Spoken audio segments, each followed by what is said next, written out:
उमा गांव और परिवार से दूर शहर में पढ़ाई करने आई थी। शहर में एक छोटी सी बस्ती में उसने एक छोटा सा कमरा किराए पर ले रखा था, जिसमें वो अपना गुजारा कर रही थी। उमा के माँ बाप बहुत ही गरीब थे और बड़ी मुश्किलों से इंतजाम करके वो उमा की पढ़ाई के पैसे भिजवा पाते थे। इतने पैसे से मेरा क्या होगा, मुझे तो कुछ करना ही होगा, ऐसे मुझे भी परेशानी होगी और बाबूजी को भी। जब उमा के बाबूजी की चिट्ठी आई कि घर की छत गिर गई है, जिसकी वजह से वो इस बार कम पैसे भेज रहे हैं। उमा उस दिन बड़ी ही परेशान थी। वो शाम को बाजार से कुछ सामान लेने के लिए किराने की दुकान पर खड़ी ही थी कि तभी वहाँ एक चाइनीज लड़की आई और दुकान से पूछने लगी, क्या यहाँ आसपास कोई सस्ते में मुझे किराए पर कमरा मिल जाएगा? शीना इतना पूछकर चली जाती है, पर पीछे से उमा जल्दी से जाकर उसे रोकती है। अरे, मैं भी इसी बस्ती में किराए के एक मकान में रहती हूँ। अच्छा, तो तुम ही बता दो, अगर तुम्हारी नजर में कोई कमरा हो तो बस सस्ता सा हो, क्योंकि मैं इस शहर में नई हूँ और अकेली भी। मेरे पास अभी इतने पैसे नहीं है। हाँ, मेरा हाल भी कुछ ऐसा ही है।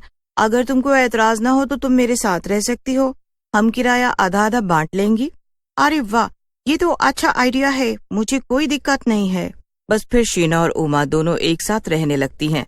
दोनों की काफी अच्छी दोस्ती भी हो जाती है, पर कुछ दिनों बाद दोनों को पैसे की बड़ी परेशानी होने लगती है।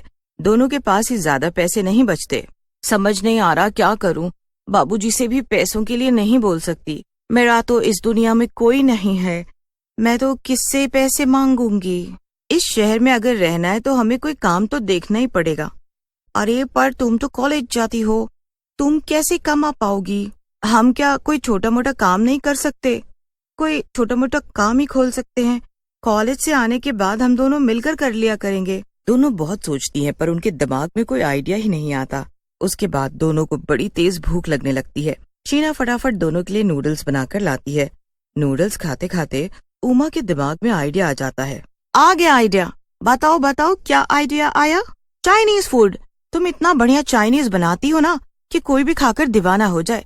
और यहाँ आसपास बस्ती में कोई भी चाइनीज नहीं बेचता सिवाय वो मोटे के, पर वो इतना महंगा देता है कि बस पूछो ही मत। अगर हम चाइनीज बेचना शुरू कर दें तो देखना, हमारी दुकान बहुत बढ़िया चलेगी। हाँ, आइडिया तो बढ़िया है, मैं भी सारी चाइनीज चीजें बनाना जानती हूँ। हम कल से ही ये काम शुरू कर देते हैं और तुम उसमें मेरी मदद कर देना। शाम को बाजार में भीड़ भाड़ भी काफी रहती है और सब लोग खाने निकालते हैं। हाँ, हम अपनी चाइनीज फूड का रेट कम रखेंगे तो देखना सब आएंगे हमारे पास। बस फिर क्या था, अगले ही दिन दोनों सहेलियां अपने अपने पैसे इकट्ठे करती हैं और उससे सामान ले आती हैं, और उमा इन सब में उसकी पूरी मदद करती है। दोनों मिलकर बस्ती के बाजार में अपना ठेला लगाकर खड़े हो जाते हैं। आइए आइए और स्वादिष्ट चाइनीज खाकर जाइए। आइए ना भैया, बस 10 रुपए से शुरू है, कोई भी आकर खाओ, बस 10 रुपए में।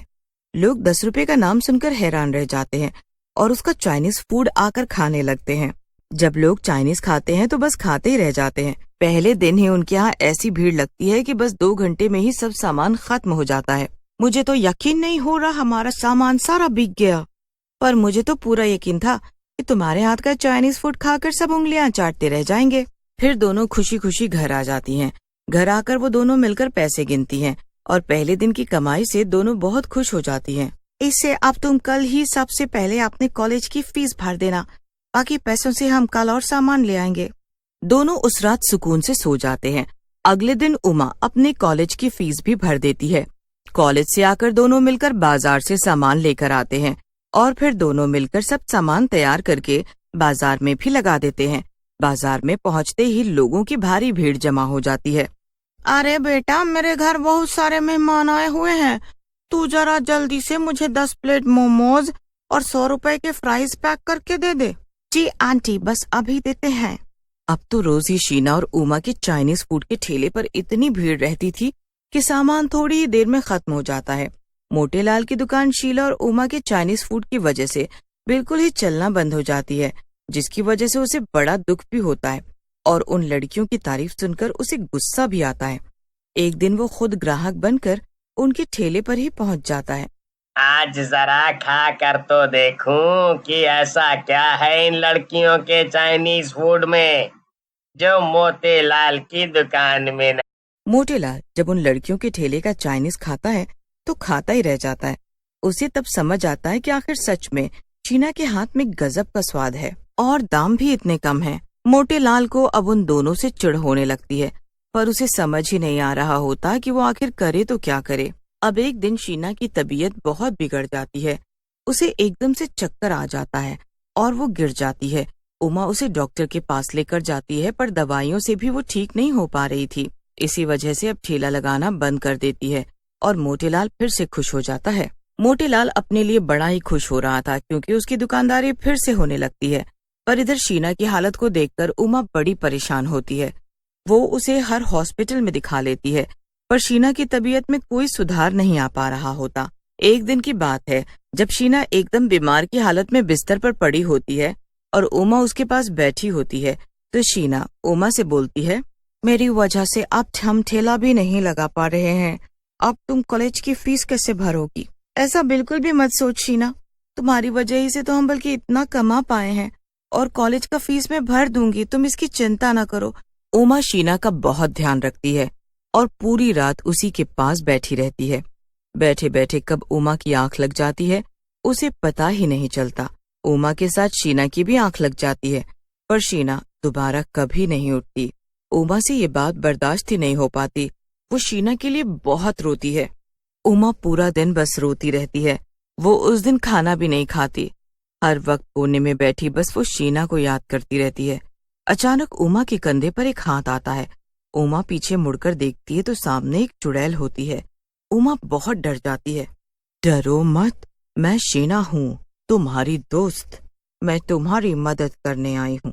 मुझे पता चला है तुम्हारे माँ बाप बहुत गरीब हैं और उनको तुमसे ही सारी उम्मीद है। चलो अब आंसू पोंछो और कुछ खा लो।